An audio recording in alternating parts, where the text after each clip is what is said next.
So this unboxing is from Publisher Spotlight, and they are a marketing company, and they work a lot with, I would say, international publishing companies or smaller ones to sort of give marketing support, I think at trade shows when it's like too expensive to go to all of them if you're a small publisher. And so they sort of do it on behalf of, they promote a lot of books on behalf of smaller publishers, which I think is such a great service. Okay, so this, I think I got 3 books here. The first one is 18 Vats of Water by Jiang, illustrated by Nadia, Hsieh. And but the publisher is, okay, so these are Chinese characters, but right, they don't look like typical Chinese characters because I think these are like, they show the evolution of the characters from the picture to what might have been like earlier versions of what the characters became. So you can kind of see how it evolved, like from what it's trying to convey. Like, I don't know that much Chinese, but like this is fire, and so I do know this character, and you can kind of see like how it sort of comes to look like fire. And this is cow. Okay, that's a little bit of a stretch. Oh, I know this one is bird, because this is the same character they used in Japanese for bird.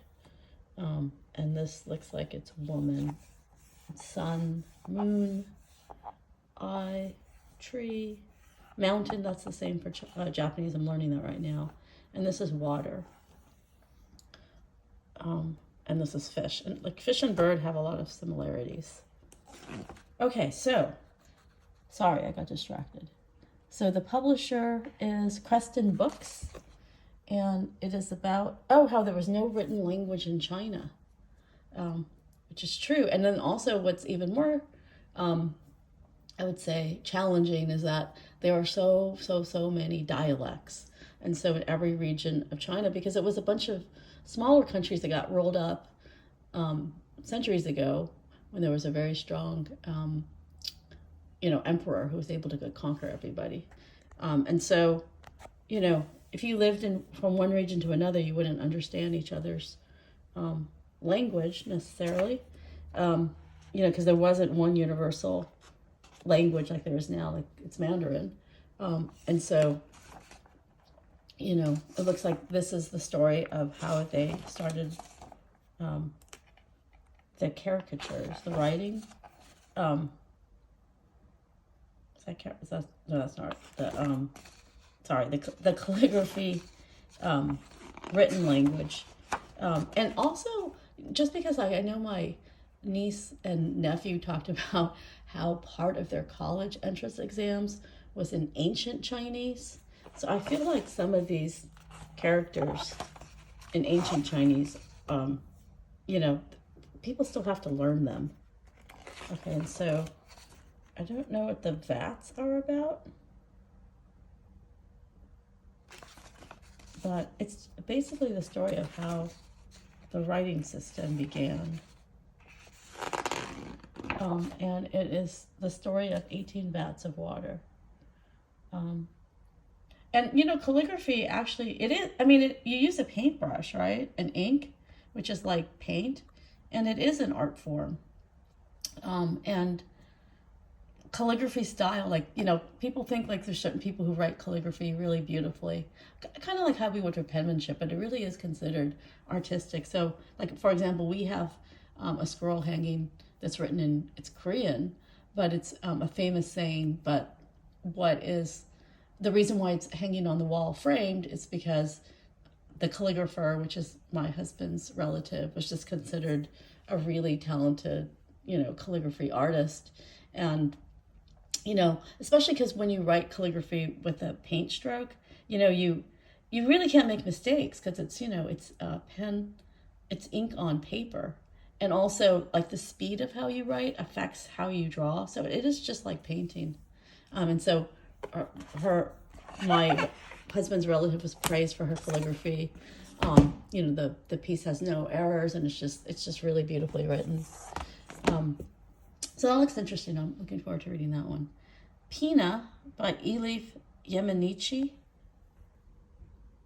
has almost like this cracker-like head. It almost reminds me of, it has almost like a collage, like they're using elements, but it might not be. It might be. It could be. Well, it looks like it might be photographs. Okay, this is from Tilbury House, and it's written and illustrated by Elif Yemenici and translated by Sydney Wade. And there is sort of a collage using photography element to the illustrations. So, is this a cat? And so anyway, it almost feels like a movie, doesn't it? Like, I just looked at the animated version of Big Nate, and it reminds me of like an animated movie. And so this is a story of this creature living in what could be like a tree house. Oh, now there is a human as well. So yeah, really like a really interesting mashup of styles, you know, sort of this 3D photography and also just sort of these classic old-fashioned drawings. And Pina is a cat in the last end paper, so I don't know. It looks like a cozy story, appealing to kids because it has a real animated quality. All right, the last one is from What on Earth Books, Marvelous Body. So they're sort of in English. I met them, Christopher Lloyd, the founder and author, and it's sort of so he's out of Kent, England, and I would describe it as kind of a National Geographic Kids type of nonfiction publishing company, but it also has a lot of elements of, you know, of appealing fiction.